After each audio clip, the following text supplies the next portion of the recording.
What's stopping you from launching an AI coaching offer when you already know how to coach? And I've seen so many coaches recently who've said, I'm now getting into AI coaching. And you go, great. And you contact them a few weeks or a couple of months later and you go, how's the AI coaching going? Oh, well, it didn't really. So now I'm doing such and such.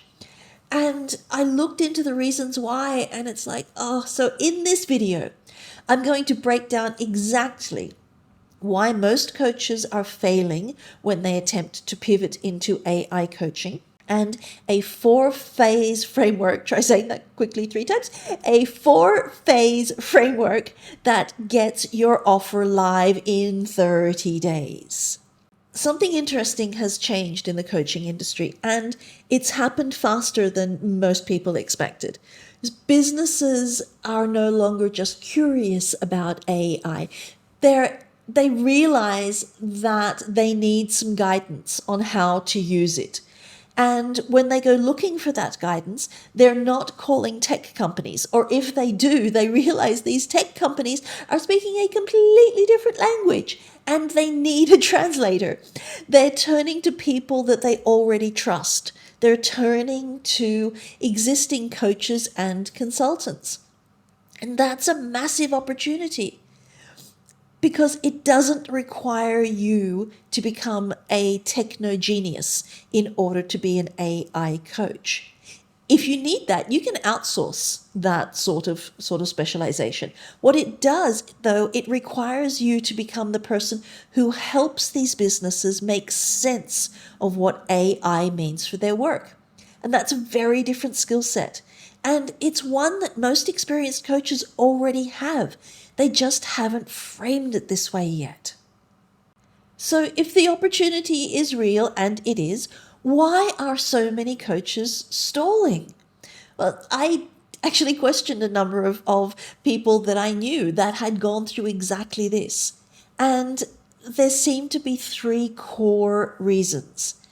The first is technical intimidation.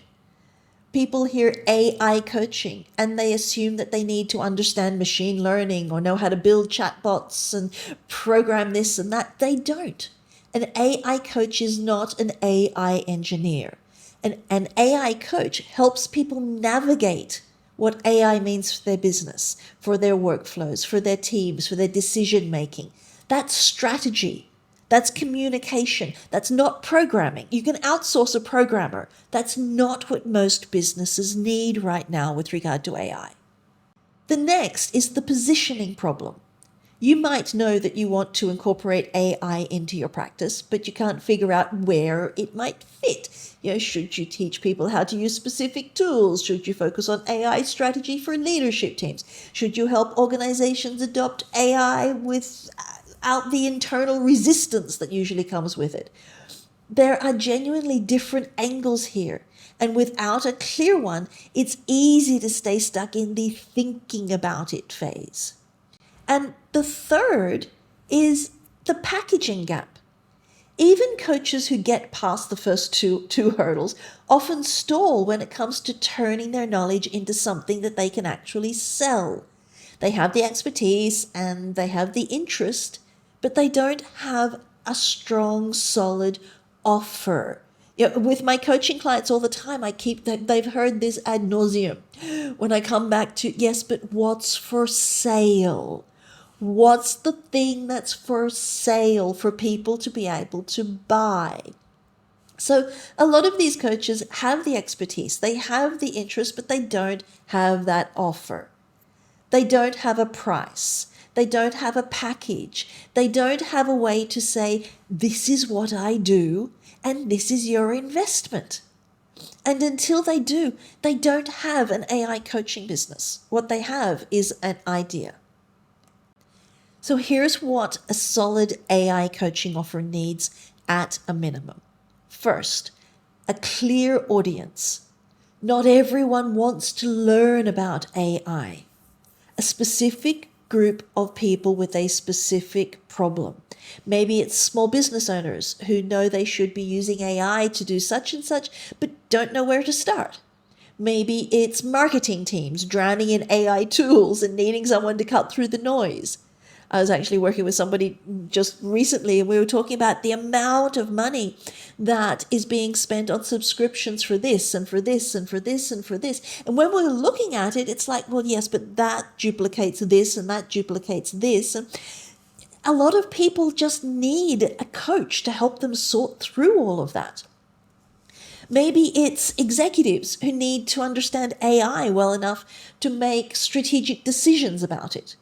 The narrower your audience, the easier everything becomes. Your message, your pricing, your content, the whole lot. Second, a defined outcome. What does someone walk away with after working with you? If you cannot answer that in one sentence, your offer is not yet ready. And it doesn't have to be by this stage you get to here and you get to there and you get this piece of paper. A better understanding of AI, though, is not an outcome. For instance, a 90-day AI integration plan for your sales team. That's an outcome. A content strategy powered by AI that saves you X hours per week. That's an outcome. On my website, I have a free AI assessment. It tells you what you do next. That's an outcome. Specificity is what makes an offer sellable. Third, a format that fits your life and your clients. Not every AI coaching offer needs to be a one-on-one coaching retainer. It could be a group workshop. It could be self-paced course. It could be a VIP day. It could be a membership subscription. It could be ongoing advisory arrangements. The right format depends on your strengths, your ability, and what you want your life to look like. For me, for instance, my work week is Tuesday, Wednesday, Thursday. I will often work on Mondays and Fridays, but when I do, it's on things that I really just want to work on. I mean, I love my business and enjoy it anyway, but I don't tend to have client calls with coaching calls or meetings, etc. on Mondays and Fridays. That's just what I prefer. What do you want? How do you want to build your AI coaching business? And fourth, pricing that reflects the value. And this is where a lot of coaches undercharge, especially when they're new into the AI space. They feel like, well, I'm still learning about AI, so they price like a beginner. But if you have 15 or 20 years of coaching experience and you're now pivoting and applying that to AI strategy, you're not a beginner. You're an experienced professional in a new context. There's a big difference. You understand strategy. You're just now applying AI. The question that comes up next is always the same. So how do I actually get from I want to do this to my offer is live and I'm talking to potential clients about it and I'm excited? Because it feels like there should be 100 steps and nobody seems to be able to agree on the order. There are not 100 steps. There are really 4 phases, and they can happen in 30 days if you're focused. Phase 1, positioning. This is where you figure out what kind of AI coach you're going to be, and not in a vague aspirational way, but in a concrete, this is the gap that I want to fill in the market way. You look at your existing expertise, you look at what the market is actually asking for, and you find the intersection. And that intersection is your positioning. Phase 2, packaging. Once you know where you fit, you build the offer. What's included? What's the format? What's the duration? What does the client actually receive? This is where it stops being an idea and starts becoming a product. Phase 3, pricing. And this is simpler than people make it. You need a number that reflects the value of the outcome that your target can realistically pay and that you genuinely feel good saying out loud. If you cringe when you say the price, something's off. And by the way, it's not necessarily always that the price is too high. Sometimes it might be that you just haven't caught up within yourself about offering high prices. And if that's the case, let me know. I might be able to work with you on that one too. But also sometimes it might be that the price is too low.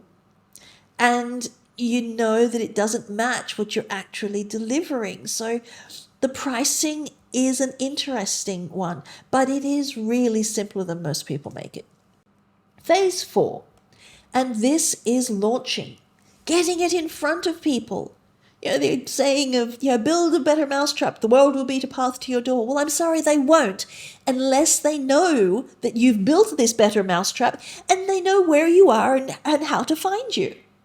And I want to be specific about what I mean by launching. I was actually just having a conversation with a coaching client before I recorded this about launch.